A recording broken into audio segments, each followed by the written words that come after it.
சாயங்காலம் போல் வீட்டுக்கு வரும்போதே பால் பாக்கெட் வாங்கிட்டு வந்துட்டேன். நமக்கு டீ டைம் ஆனாலே என்ன ஸ்நாக்ஸ் சாப்பிட்லாம், நேற்று வரைக்கும் பிஸ்கட்டை வச்சு ஓட்டியாச்சு.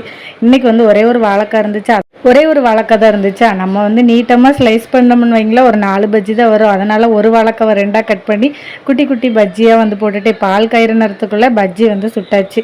நமக்கு என்னமோ தெரில, இந்த டீ டைம் ஆனால் ஏதாவது ஒரு ஸ்நாக்ஸ் சாப்பிட்டு டீயை குடித்தோம்னா வயிறு ஃபுல்லாகிடுது. மாத கடைசி ஆனவுடனே மளிகை ஜாமெல்லாம் கொஞ்சம் கொஞ்சமாக தீர ஆரம்பிச்சிச்சா.